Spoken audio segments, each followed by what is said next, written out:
Today we're going to talk about how to relieve those symptoms of acid reflux, otherwise known as heartburn, that burning feeling in your chest and throat without medication and naturally.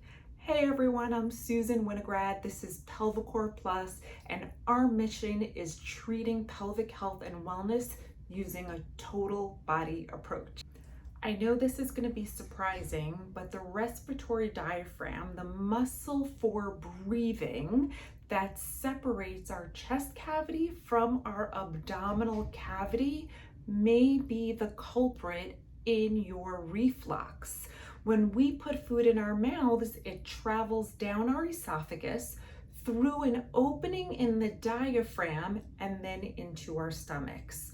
Restrictions or tightness in the diaphragm can squeeze the esophagus and put too much pressure on it and cause symptoms of reflux, whereas weakness or too much laxity in the diaphragm can affect a one-way valve that's meant to prevent the acid from your stomach from going back up into the esophagus. So restrictions or weakness in your diaphragm can actually be the culprit in your reflux symptoms.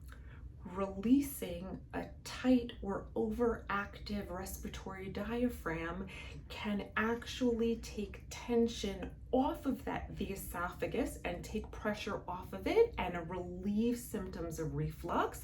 And strengthening a weak diaphragm can help to improve the efficiency of that one-way valve.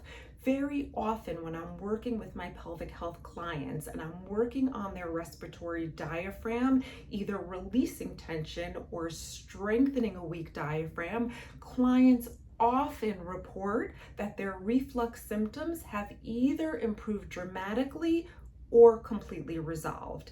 If you think that your diaphragm may be the culprit in your reflux, you are not going to want to miss the second part of this video where I share 3 amazing exercises to help resolve your acid reflux or heartburn symptoms naturally.